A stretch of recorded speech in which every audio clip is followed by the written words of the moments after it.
From the shores of Malibu where the waves are pumping, to the Great Wall of China, and back to the streets of Las Vegas where the UFC is coming.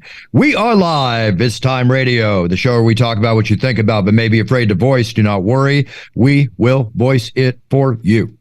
With that being said, I'm here with my co-host and producer, TJ De Santis. TJ, another week gone by. We don't have a guest today, but I've got you today. So man, you didn't start the show like you did last week with Laura Sanko, where you said we talk about everything on It's Time. Sex, drugs. We talk about everything on It's Time. Sex, drugs, rock and roll, politics, TV, film, you name it, we talk about it.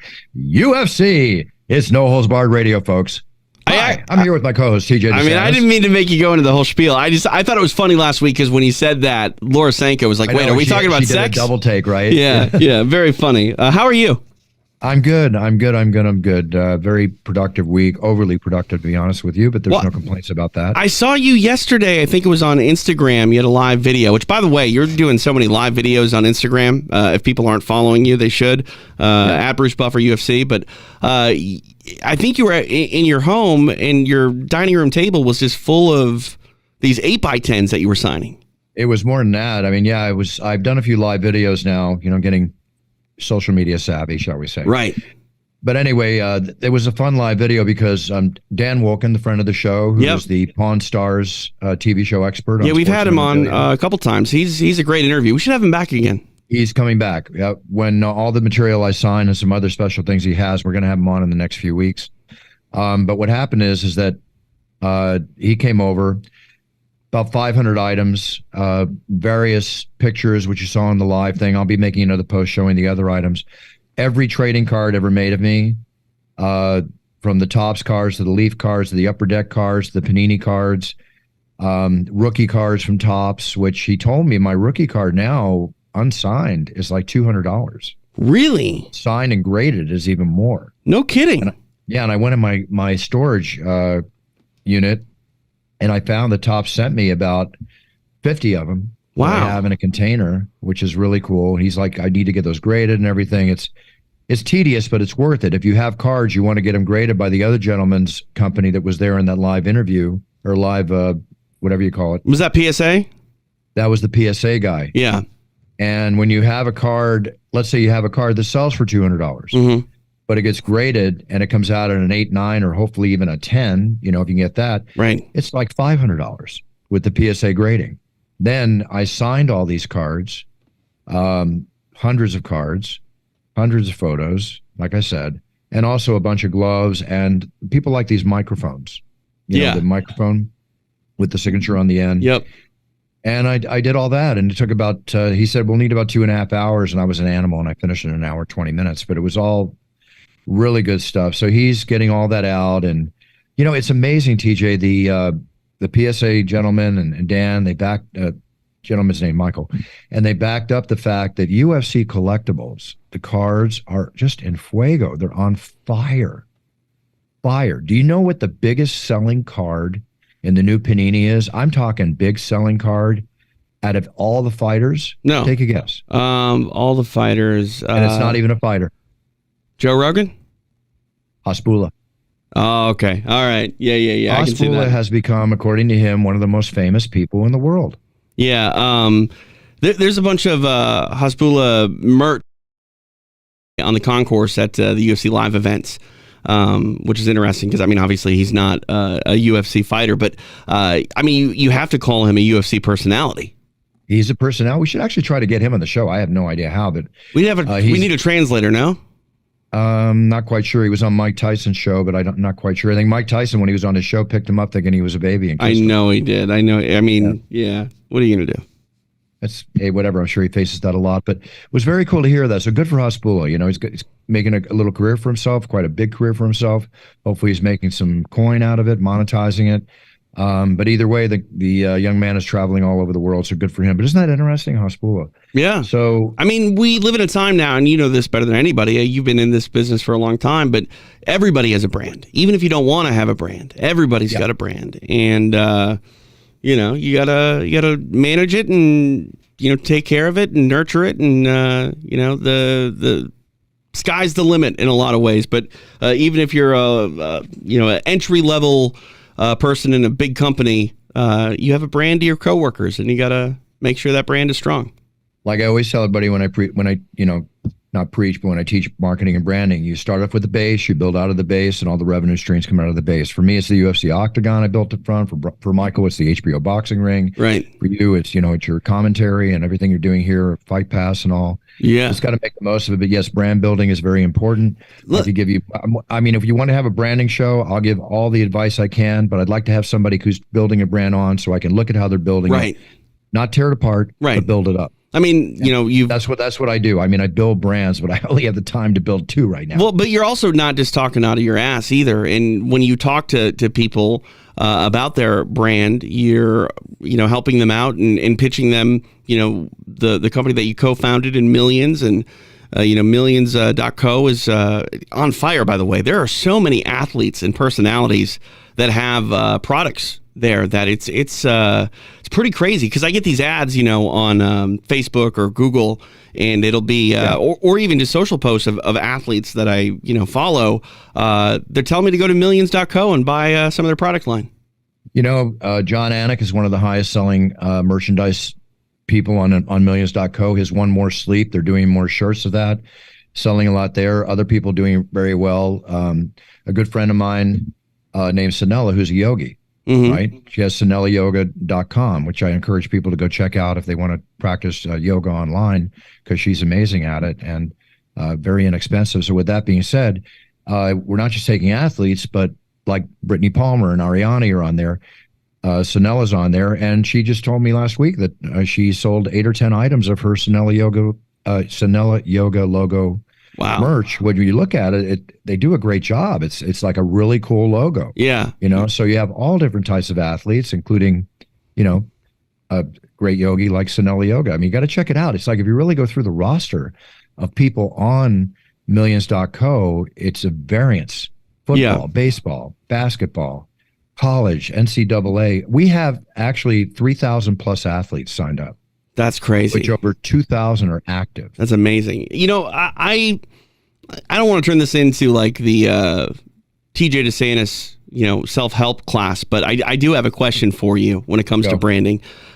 So my brand, if you will, when it comes to commentary, I want to be the guy that is really professional and polished and doesn't have a gimmick, right? Because everybody's got a gimmick these days. I'm not knocking anybody, but like for Mike Goldberg, virtually identical. Coming up next. Things like that, right? What was it the is one, all over. Okay, just it's all over. Like that. Here we go. Michael, that's the one. Which one? Here we go. That's the one that you Here told. we go. Told, it's all over. Right. Michael, I don't know if he did, but I told him years ago to trademark that, whether he did anything with it. Well, I mean, Bud Light ended up taking Here We Go. Here. I know. That's my point. Go. But getting back to like what I'm talking about, I run away from that stuff, Buff. Because I think there's a fine line between continuity and a crutch. And again, I'm not trying to pick on Mike Goldberg here, but when a fight ends in the 4th round and it's been a long plotting fight, it is all over just like that. But he hit that button every time. I don't think every fight ending call should be the same. That's one thing I really like about John Anik. John doesn't have a repetitive catchphrase when it comes to fight ending calls. People might not know this, and I'm not trying to have anyone pay attention to me necessarily. I'm not trying to be needy here, but I have certain things that I say that relatively go unnoticed because I want them to. I don't want to be shticky. You know what I mean? But at the same time, it's counterintuitive to trying to build a brand, because it seems like play-by-play commentators especially need to have some sort of low-hanging fruit so people can notice. I think I would be almost anyone's favorite commentator if they actually sat back and paid attention to what I'm doing. But instead, they just don't notice because it's not humana, huh? Humana, huh? Hummy, huh? You know what I mean?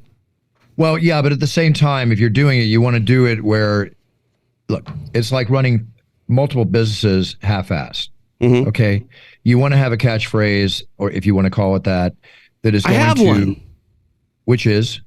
So when fights are over, I say it is done because it's versatile. It can be done in many ways, you know. I wonder if I should just play you my demo. I don't know. Have you seen my demo? It's up to you. You can check with me. You know, you want to. The thing is that whatever you have, you want it to roll off your tongue. It does, right? And if it does, then perfect. And I have some little continuity things that I do where it's again not a crutch, but like if straw weights are fighting, I'll say it's a straw weight scrap, or if featherweights are fighting, it's a fun featherweight fight. Welterweights will go to war. Those lightweights lock up. No, those are all. Would you say let's lock up? No, lightweights lock up, etc. Alliteration.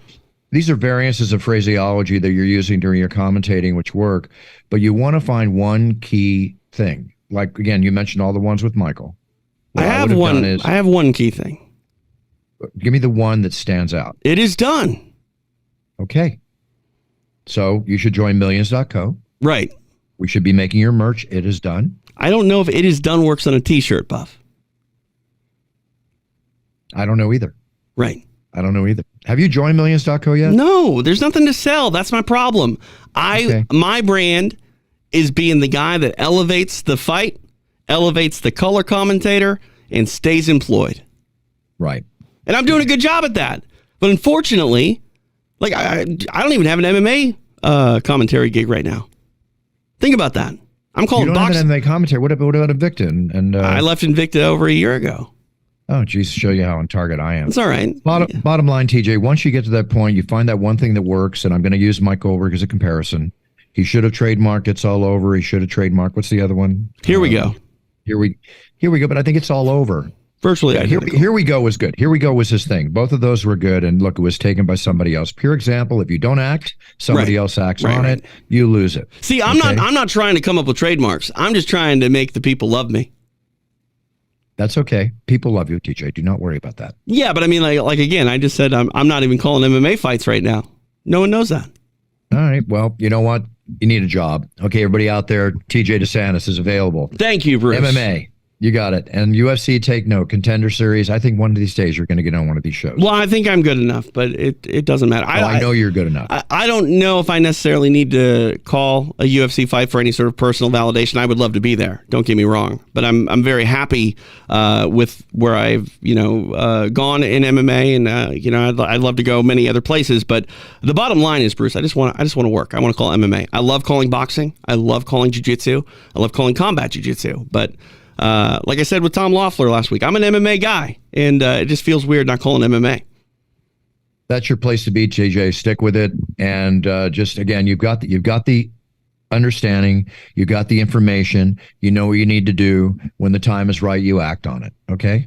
I hear you. There's no reason to trademark anything unless you see a reason to put it on a T-shirt. Oh, trust me. If I say something, it's great. But again, I say things of the moment. You know what I mean? It's hard to necessarily get someone who is not promoting themselves to be able to put something that's marketable repetitively that becomes a moment. Like, I think one of the more fun things I ever said about a jiu-jitsu player was they were locked in an arm bar and like their arm was just wrenched. It was disgusting looking, but they got through it. And I said he has the heart of a lion and the arm of an action figure. But you can't put that on a t-shirt. Right. Exactly. No, I figured that much too. But when you figure it out, when you do it, you make your mark. You got to trademark it. T-shirts and clothing, right. Class 25. Silhouette of my face with glasses on, and then it is done underneath. That's actually cute. Okay. That's actually cute. But no one's going to wear that shirt because they're going to be like, what is that? And like, oh, it's TJ De Santis. I'm like, who? Is that Ron's brother? All right. I think we spent enough on this one. You know what you need to do. And again, I'm going to tell you, for those listening, clothing is class 25. Entertainment services and advertising promotion is class 41 and 35. There's different classes for trademarks. It's a whole nother issue. And we're happy to discuss this anytime on the show. You can write us. What do they write us at? Let's go DeSantisMMA@gmail.com. All right. So DeSantisMMA@gmail.com. DM me on Twitter. That would probably be best. or go through on Twitter. Any questions for the Hey, show? I got my blue check mark back, Buff. I saw that, and you're very smart about it. And don't worry about the $8-9 big deal. I mean, come on, you pee $9 every morning. It seems silly to be like, it seems I'm silly, but important. get past it. We talked about it. Get past it. It's business. Just I hear do you. it. I paid It's for not the 9,000. It's not 900. It's $9. I paid for the Instagram one too, which is way more expensive, and I don't understand what I'm getting with it, but whatever. Whatever. It's social media. We're learning by the day, and it's changing by the day. I mean, right now I'm been told to go a little more heavier on TikTok. I mean, I don't think I can do TikTok. Let me ask you a question. Yeah. You hear somebody's on OnlyFans. Okay. What's your first reaction? Well, I mean, my first reaction is generally thinking that they're selling some lewd material. That said, Angela Hill, the great strawweight UFC fighter, she's on OnlyFans, and she doesn't do any of that stuff on OnlyFans, which is cool. I don't know if she's making money, but it was interesting. She actually was really smart with how she sort of announced it. She took like a bikini photo or something, and on Instagram, she's like, if you want to see more photos like this, follow my Instagram. But if you want to see technique and things like this, go to OnlyFans. And I was like, all right, that's kind of cool. I can see what she's doing there. She's selling, but I can see the first reaction because OnlyFans has been known so long for. What was in the mainstream news, right? Because remember they had that brief ban on explicit content for like a day. Honestly, I think it was like a day. So I mean, like, you kind of know what people mean when they're talking about OnlyFans. It's implied. It's implied. It's it's something. If you're going to do something on it, even if it's not provocative, you're going to have to deal with that kind of potential criticism coming from fans, friends, and family. Yeah. So, but people are making money. They're doing their thing. It's not the place for anything I would do. But I was just asking your initial reaction. TikTok is the one that I'm told to go more on. But it's like video, right? Like they're videos, but it used to be for kids. But now everybody's on it, from The Rock to you name it. Right. Well, I mean, anything that is social media, like, is Snapchat still a thing? I feel like maybe that is taking it's not my thing, so I can't answer. Yeah, but like TikTok, from what I understand, you make these little videos. It was very similar to like Vine. You remember Vine back in the day? No, I don't remember Vine. They were like 6-second videos. Like TikTok, you can do longer. Right, you can do 60 seconds, 3 minutes. But I don't really know what sort of video content works on TikTok, or what I would want to do, or what you would want to do. Like the way you use Instagram, I love, because it's just, you turn on the live feed, you let people see what you're doing, you talk about it. Like that's cool. I guess maybe that's what you're supposed to do with TikTok, but most of the things that I see with TikTok are almost like humor based, right? They're almost like sketch comedy. It varies. I've seen, I used to avoid it, but when you start looking at all the videos and you bring it up, you can't help but look at it for 10 minutes because they're so varied. And they fish in provocative ones once in a while. I wonder how the hell some of these kids' parents even let them do this. Well, I mean, that's the thing about TikTok. I think the algorithm gets you. It gets you going down the rabbit hole, and you just start scrolling, and then all of a sudden... Yeah, you just scroll like crazy, and it gets you going. But you know what? There's only so many hours in the day. I'm trying to adjust and manage everything properly, as everybody is. One thing I admire about you, Bruce, when I'm around you, I don't see you constantly grabbing your phone. So many people are grabbing their phone, and granted, it makes a lot of noise. I do have a tendency to, because I get a lot of texts and stuff like that. Right, but I don't see you needlessly scrolling. Like if I go out to dinner with my wife, I got to take my wife's phone away from her because she'll just end up looking at Facebook. But when I've been with you, like we're on the same plane. We're communicating. Yeah. If a text comes in, I check the text. Right. I mean, I've got caregivers taking care of my mom. I never know what kind of message I'm going to get. Of course. And it's one thing, again, to look at your phone. It's another thing to be in the company of someone and then just be playing with your phone. I guess the best thing to do is, watch how you say that. I guess the best thing to do is to just keep the phone in your pocket. Take it off. If you feel it go, it goes. That's kind of proper etiquette if you're on a date, if you're with somebody. But we all have a tendency to put the phone on the table. Yeah. Listen, with all this being said, I want to go into some news right now. Let's do it. Okay. The big story for us in the world of MMA is that Nate Diaz got arrested. Or there's a warrant out. Yeah. It's a warrant out. What I did not know, when you look at the video, first off, when I remember seeing the video, if I'm not mistaken, the person that he initially kneed and choked out with the guillotine put his hands on him. Right. Did you see it? Did he touch him? So I haven't seen that part. I saw the sort of end result more than anything. And I'm looking at it right now as we speak. So I haven't gone down the rabbit hole too much either. So you tell me what you see. When it comes on, I'll tell you. It'll be on in a second. I mean, the issue is this, though. Nate Diaz, his brother Nick, the Diaz crew, they have a reputation. So people, in today's society, I mean, we're talking about the OnlyFans, we sort of jump to conclusions when we hear things. But I mean, the Diaz brothers, I know the Diaz brothers, while they have a rough exterior, I honestly think that they're really polite, well-behaved people who sometimes find themselves in precarious situations. And they're not the type of dudes that necessarily go out of their way to pick fights with random people. No, not at all. I told you the story one time, and I didn't get to see it, where I had John Jones. I was at the Wynn Hotel coming out of a nightclub. And this is years ago. It was after John Jones fought Ryan Bader. Mm-hmm. And John ran in, didn't have money for his taxi cab, had no trainers with him, no handlers. I was like, what the hell? You just won the biggest fight of your life. Right. I paid for the taxi cab. I put a $100 bill in his shirt pocket. I said, John, you should be with somebody. I said, come with me. Yeah. I was going to another club called Dre's at the time. He's like 21 at this time, too. This is a long time ago when I would hit the clubs. Unless I'm paid or I have people to see, I'm not really a big club person after the shows. I get anymore. that. So got in the limo. We're sitting down. Nick Diaz was on the John was just standing right beside him. I said, John, get in the car. Right. John gets in the car. 5 seconds later, the guy standing beside Nick Diaz is knocked out on the ground. Uh-oh. I don't know if Nick knocked him out. I asked Nick. He said no, but I mean, I don't know. It's like, I guess just certain things follow certain people. And again, that's what I'm going to say about the Diaz brothers. It's and not. I love both of them. I love the Diaz brothers. It's not uncommon that trouble can follow them, but I do believe that it is uncommon that they would ever pick a fight with someone unprovoked. Yeah, I do too. So in this case now, Nate's attorney has come out and said that it was a matter of self-defense, if I'm not mistaken in the way he put it. Right.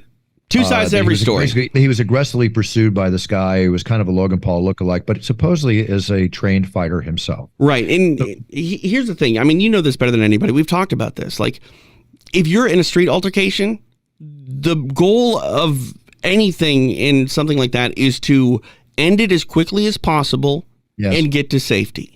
And, which he did. I got to tell you, he did. And what's the best way to incapacitate someone without actually hurting them? Choking them unconscious.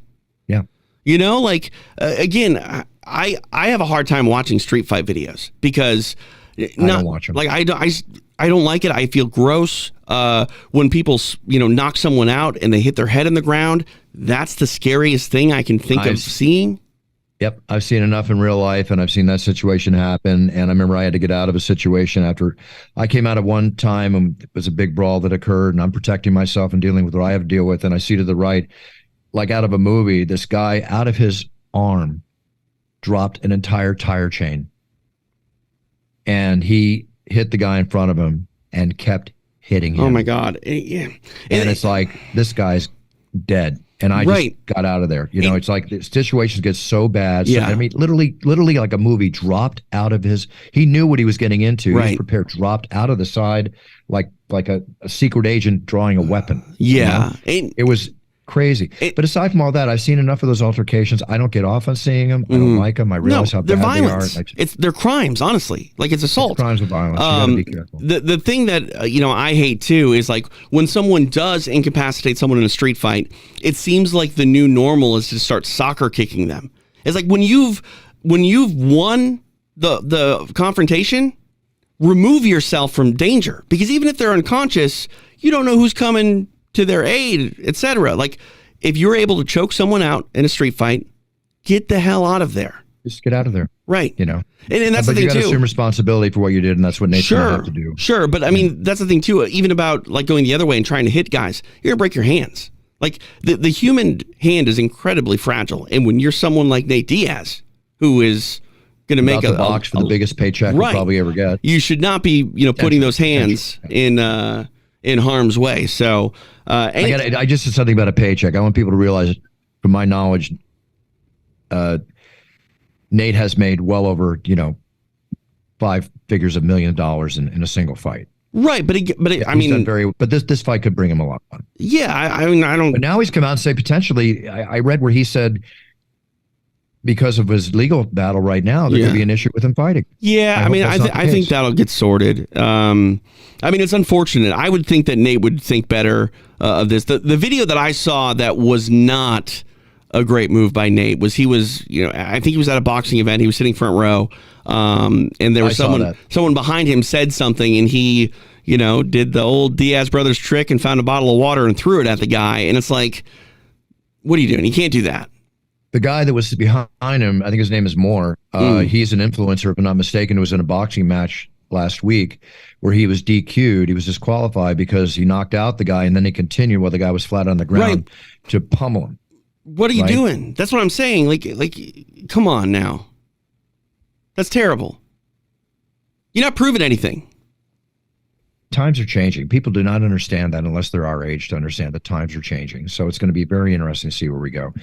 All right, let's get off all the machismo and the fighting and street fighting and da-da-da-da. Here's the first rule of a street fight. Be observant, avoid it, let go your ego, keep your macho, stay healthy, walk away. Yeah, okay? I mean, somebody's in your face, they're going to put their hands on you, you got to do what you got to do. What's the saying? Live to fight another day, There's nothing glorious about a street fight. No. When I was younger, it was different. We'd fight and we'd have a drink afterwards, but that just doesn't happen anymore. Who's the #1 street fighter in the world? I do not know. Yeah, because they don't rank that. You're not a world champion. You're a criminal. Case in point. Yeah. Case in point. Okay, so Nate, good luck. I want to see you box Jake Paul. We all want to see it. Be a big pay-per-view. Wish you all the best as always, my friend. And I just want to see him back in the Octagon. You and I said at the same time. Yeah, he's going to fight Conor McGregor at some point in the UFC. If I could hit the fast forward button to that, I would. So another celebrity is in the news, not a fighter, but Pete Davidson. He faces criminal charges because he was out on a date and he crashed his car into somebody's house. Oh my God.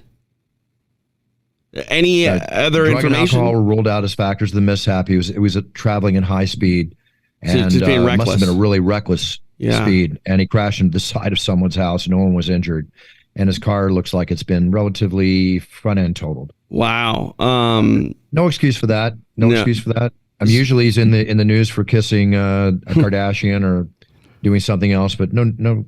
Have you noticed that people drive a bit more reckless since the pandemic? I feel like a lot of people were not driving on the freeway for a long period of time. I think I drive very defensively, offensively, and somewhat aggressively to get out of situations. Sure, I get that. But I've always been that way. But I've never thought that the road is full of good drivers anyway. I mean, the problem about Los Angeles in particular, where we live, is you don't move very fast on the freeway. But when you do, when there's space, it's a dangerous environment sometimes because you got some guy in the right lane that's going 40 miles an hour. You got another guy trying to pass him going 400 miles an hour. And you're somewhere in the middle trying to make sure that no one runs into you. I don't know. I almost prefer sitting in traffic because it's less likely that someone will accidentally kill me. Yeah. Hey, it's like a street fight. Just keep observing and avoid situations, okay? So that we get back to the same principles again. Right. Street fights and driving sometimes end in people getting choked out. Yeah. In the news now, and I mean in the news, a couple of terminations here. Don Lemon has been released from CNN. Yeah, I saw that. And then on the flip side, Tucker Carlson from Fox. I was just about to tell you, Tucker Carlson from Fox, literally on the flip side, has been released by Fox. But I mean, his because there's defamation charges against him, if I'm not mistaken. Right. I mean, so I think you just said it on the flip side. So those two going to come together and do a show called The Flip Side? Got it. Isn't there a show already called The Flip Side? I have no idea. Probably. There's no original ideas anymore. No, there's not. It's like my dad always said, there's basically 15 plots and 125 ways to tell each story. Yeah. As far as movie scripts are concerned. But it's, anyway, Don Lemon will definitely, Don Lemon's got a huge following. Tucker Carlson probably has a huge following too. I'm sure that they'll sign contracts. Well, we're talking about, and he was terminated. He's probably going to get a lot of money based on his termination too. Yeah, I'm sure he had severance packages and all that stuff built in. We're talking about how the world's changing. Media has constantly been changing, and I don't think media has changed more than in the last 5 years. And some pillars of their networks, both Carlson and Lemon, staples of both CNN and Fox. You don't necessarily need those platforms anymore if you have the following already. You're probably not going to get as high of ratings, but we live in a time now where if you have a good following, You can do it all by yourself if you really want to, and you got that hustle and drive. If you want to, but once you're on network TV or cable TV of a high level, you want to stay on that visionary. Believe me, I think it's just an either one of ego these thing, though, gentlemen- Bruce. You can probably make more money by yourself. It depends on the stage that you want to be on, right? But does the stage matter, or does the paycheck matter? Say again? Does the stage matter, or does the paycheck matter? I think What matters more? Your own personal happiness with what you're doing matters. Right. Where are you most content? But like, for example, I produce a pro wrestling podcast called The Lapsed Fan. If you're into old pro wrestling, people go check it out. I don't talk on it, but I produce it. And it's a show that if it was just a show by itself would not be that marketable. But because it's on Patreon and they offer an ad-free version and some bonus content, they have a small amount of listeners, but they're making like 10 grand a month. I know one 18-year-old girl who's a daughter of one of my friends that takes care of my mom, and she's pulling down over $3,000 a month on her podcast. Yeah, at 18 years old. Right. Good for So that's the one thing that I've always sort of struggled with is like, what do you want? Do you want the affirmation of being on a platform that is well respected? Or do you want more money than you would get by not being on that platform? I would want a lot of viewers. I would want to make sure I had a large audience. So it's the message that you want to give that is most important. It's the message you want to give, but at the same time, too, for reasons of being relevant, kind of like Ngannou in the UFC, not being in the UFC, and it's like, where is he? What do we pay him? All that kind of stuff. Sorry. You're good. That was our friend of the show, Gary Randall. Oh, I just talked to Gary not long ago. Yeah.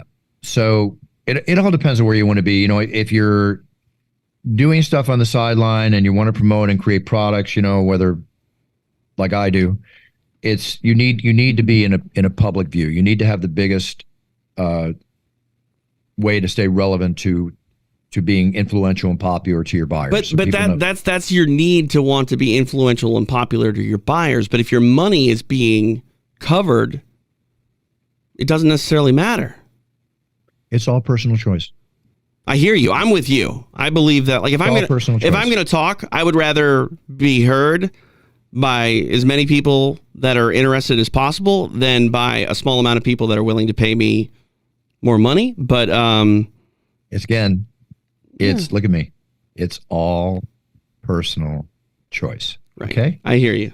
Where you're at. It's just interesting. Listen, we do this podcast, and does it make money? Okay, make some money. Right.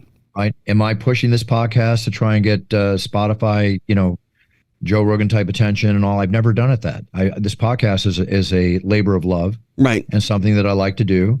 And, I'm very happy the way everything's going. We're on Fight Pass, everything else. Yeah. Other areas of my life, I push much harder, to monetize much harder. Well, this is a message and a time for us to share with our fans, UFC fans, and people out there, the ability to, like I always say, rant and rave about the week that was. Yeah, and like that's the thing I think about your podcast that you do exceptionally well compared to some of the other people that I've worked with. I have a little help teaching. Well, what I think you do that is so key to you is it goes back to your branding. And one thing that I've seen you do multiple times on this show is have a conversation with someone in an interview that ends up spinning into a business venture or an opportunity. Many times. And I'm always aware of that. Right. And I think a lot of people don't really realize that your podcast, in a lot of ways, is almost better than a business card. You know what I mean? Because you're trying to not only, have your fan base, but if you want to, create a relationship with someone, what better way than to say, hey, look, I'm interested in you.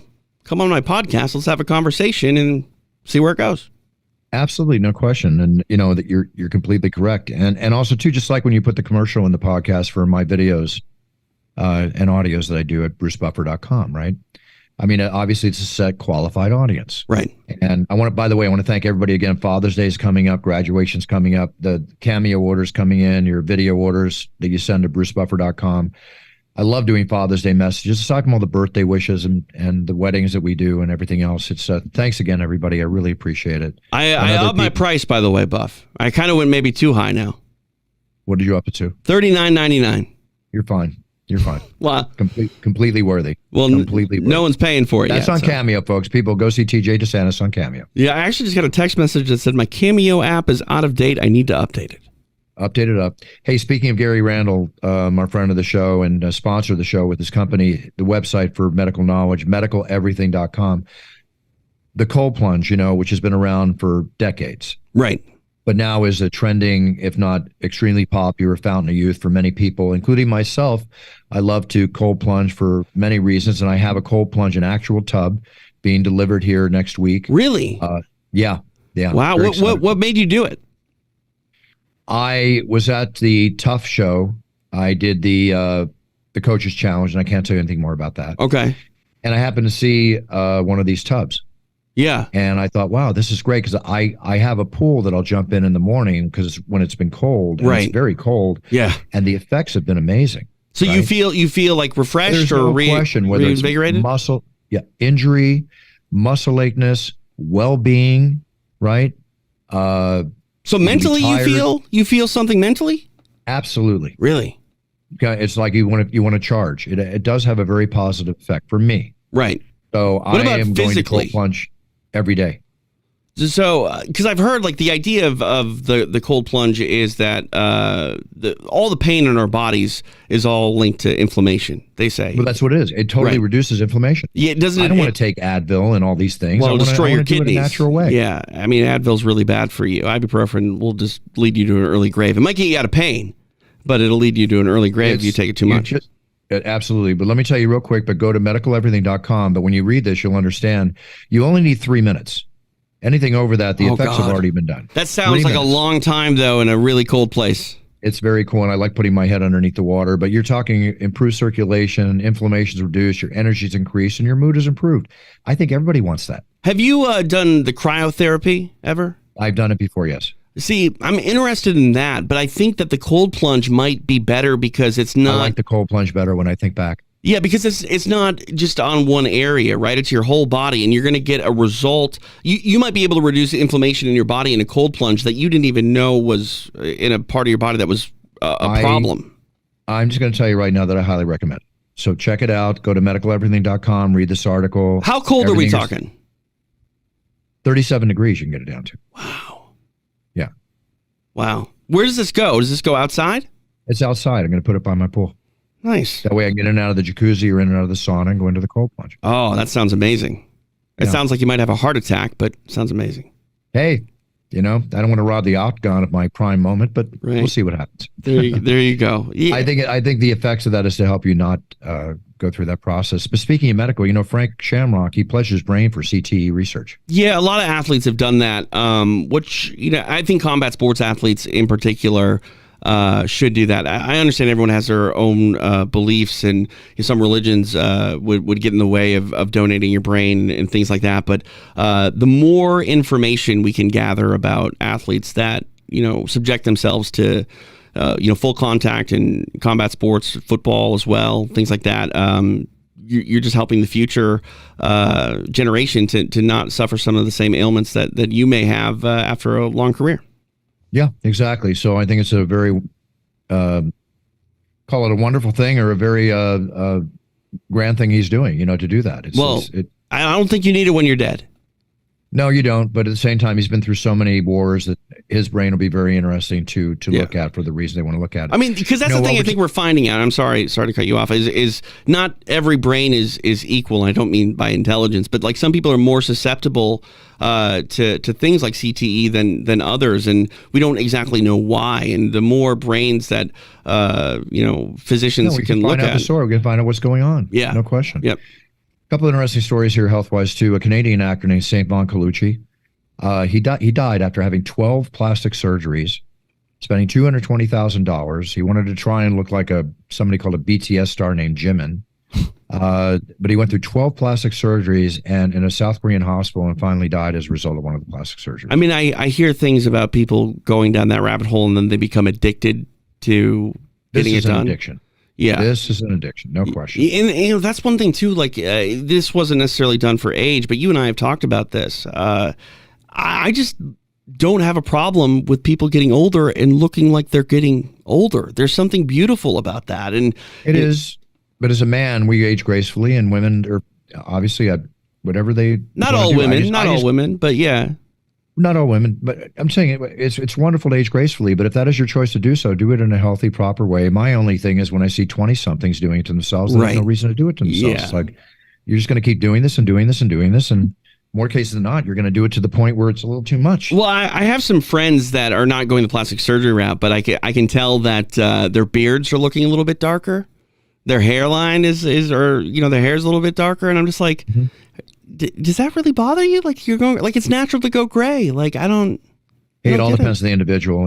I deal with it every day. You don't, obviously. I thanks, Buff. I appreciate that. But no, but that's one thing too. Like you can't help but be a little bit concerned with your vanity, right? Like you're a performer. You're in front of millions of people every week. You've never struggled with turning gray? Say again? You never struggled with turning gray or anything like that? No. What am I going to do? It is what it is. I've been getting gray hair since my mid-30s, so it is what it is. You got to deal with it.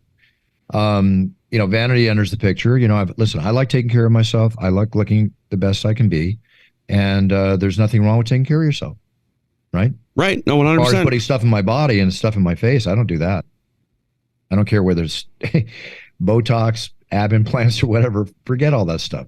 Eat right, work out, be right. Oh, I forgot. You already have the ab implants. Oh, yeah, right. If people don't know, we've joked about that for a decade. Joked about it because I laughed my ass off when somebody took a picture of me at a pool and said I had ab implants. It's like the funny. I didn't even know they existed. That's the funniest thing I've ever heard. I didn't either, Bruce. I had no idea. And I had no idea either. I think it's ridiculous for somebody to get it. But you know what? To each his own. But what's funny to me is someone actually thought you got ab implants like you're a pro wrestler or something. You know what I mean? Right, and do some sit-ups. I've been a surfer my whole life. Right. I mean, it takes a strong core. It's what it's all about. Yeah, 100%. To a degree, along with other things you can do for that. Okay, enough about vanity. French fries. They're greasy, they're starchy, but they're a comfort food for many. Now they're 7%. Okay.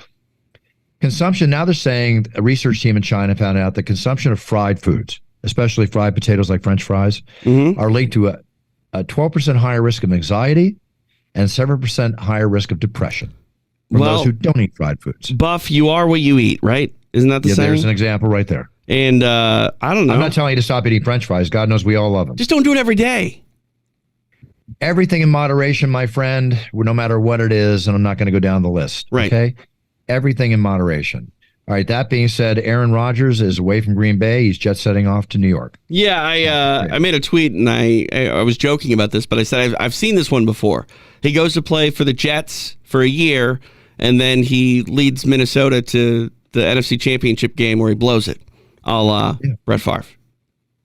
Brett Favre Did the same thing, right? Like he left the Packers for the Jets. I don't think Aaron Rodgers is going to leave New York as quickly as Favre did, but I don't know. This has been a long time coming. I mean, we've talked for at least 2 seasons about Aaron Rodgers potentially being out at Green Bay. There seems to be some sort of issue with his mindset on how the team should be operating compared to that of the upper management. It looked like it was an upper management back office situation, and it didn't get rectified, but maybe it did get rectified because he's off to New York. Good luck, Aaron Rodgers. Does he bring the Jets success? We'll see how he does. Like, is this the missing piece for New York? I have no idea. But I mean, definitely a team is built around their quarterback. Right. So yeah, let's see how it works. And of course, they say it takes 1 to 2 years or more just to get used to the system. I know. But a veteran like him, that could be different.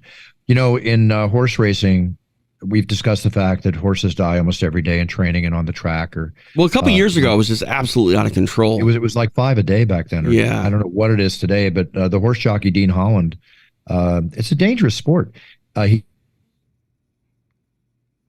Uh-oh. Buffer's frozen on me. The Donald Racecourse down there. Now you're back. I lost you. What'd you say? Jockey, Dean Holland, 34 years old. Racing is not. It is a dangerous sport, as magnificent as it is. Yeah. He was racing in Victoria, Australia, at the Donald Racecourse. Took a fall. Oh no. He and the jockey were thrown. He was tended to by medics, airlifted to Melbourne Hospital, but he died from his injuries at the hospital. That's horrible. That's very the sad. other rider and the 2 horses didn't sustain any significant injuries, thank God. But this poor gentleman, he passed away. It's a dangerous sport. Things happen all the time. I'm terrified of horses, Buff. Oh, they're beautiful, magnificent animals. sure, You but got to be respectful to them. Don't Right. ever stand behind one. Well, that's what I'm saying. Like, Don't ever stand behind one. I'm not trying to disrespect a horse by any means. I don't feel comfortable being around an animal that may accidentally kill me if I sneeze. Yep. Just my thoughts. Here's a weird story. Okay. Stupid is as stupid does. Uh-oh. This is our stupid is as stupid does story. Designer. You ever hear this guy, Designer? That's his name? Yeah, I don't know what he does. Does he design things? No, he looks like a performer. It looks like he's a hip hop artist. I'm not quite sure. All right. Anyway, he's on a plane, and he's now facing legal trouble for exposing himself on the plane. What happened is that Uh-oh. flight attendants told him multiple times to stop. He was supposedly masturbating in front of flight attendants. Jesus God. So And there has stupid to be is as stupid does. There He has to be eventually substances involved, right? What was that? There has to be some sort of substance involved for you to be. Well, here, yeah. You know what the substance was? What? Flight attendants told him multiple times to stop, and he was eventually taken to the back of the plane where he's monitored by two of his friends. The FBI affidavit says a jar of Vaseline dropped into the aisle as he was getting up to switch seats. What? Isn't there bathrooms that you can go and be private in if you have to and be a self-made what do they call it? Yeah, but if you become a mile high member of the self-made Mile High. Yeah, if you're a solo member of the Mile High Club, I think you got some issues, man. Well, according to the docs, Designer said he was aroused by the flight attendant. Okay, and ask kind for of her showed number. her his magic stick. Dudes are stupid, Buff.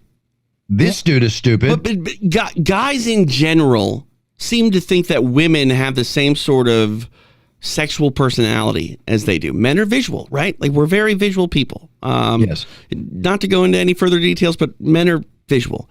Women are not as visual, but men still seem to come on to women in a way where they think that if someone did this to me, this would be amazing.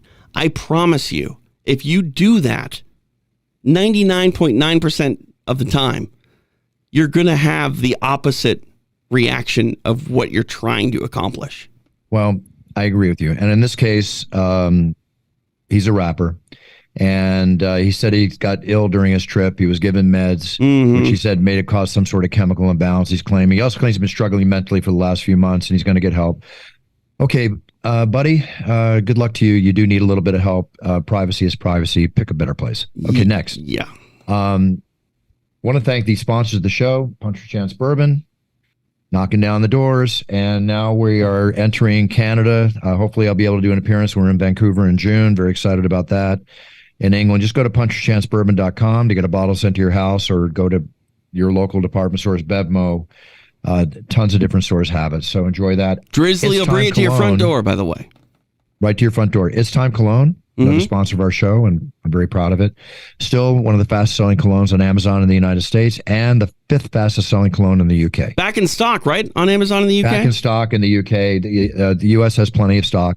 Back in stock in the UK because it's sold out. We got it back in stock last week, and it's just the sales have gone stronger than ever. Yeah, they can't make it fast enough over there. Great reviews. Everybody's doing it. Smell like a champion. I'd love to smell it, Buff. I don't know where my... Oh, that's right. Well, I had a meeting today, and my guest list, everything's going to be going out. You have it on the way. Trust me, it will be there. All right. Okay. TJ, good show, back and forth, but I've got to get to a training session. Get ready to go. Oh, you know what? We forgot. There's a UFC this weekend. There is. We were a little bit off topic today, which I like every once in a while. It's very rare that you and I get any time to just shoot the breeze among one another. Very varied shooting back and forth, may I say. Yeah. The main event, which I will not be announcing this week. I'll be in Newark next week, but I won't be this week. Ricky Simone, Song Yadong in the main event. Who else do we have here? A lot of good fights. These people are going to be fighting very hard. Yeah, I got the card here. I'm excited for this main event. Song Yudong has been, one of the top guys out of Team Alpha Male. Ricky Simone has been such a grinder. I called some of his fights probably 6 or 7 years ago at Tachi Palace Fights here in Central California. And he's just been a guy that has been slowly but steadily rising the ranks inside the UFC. His record now 20-3. This is probably the biggest opportunity of his career because he's getting to the point now where if he's going to make that run and get a title fight, it's got to be now, which means every fight is really the biggest of your career because it's a young man's game, and Ricky Simone has been elite, but just not at the very top quite yet. And if it's going to happen, you got to believe that march is going to have to continue and really sort of speed up coming up on Saturday night. I agree. Listen, he's coming in as number 10 contender, fighting Song Yudong, who's number 8 contender. He wins this, he's number 8. Got to work maybe 2 more fights, 3 more fights to get a shot. Yeah. So good for him. Go for it. There's a lot of good fighters on this card. I encourage everybody to watch it. It's ESPN Plus on Saturday. Not sure what time. And Joe Martinez will be at the helm announcing. And I will be back in Newark next week. I'll be in Newark as well, Buff. I'll see you in Newark.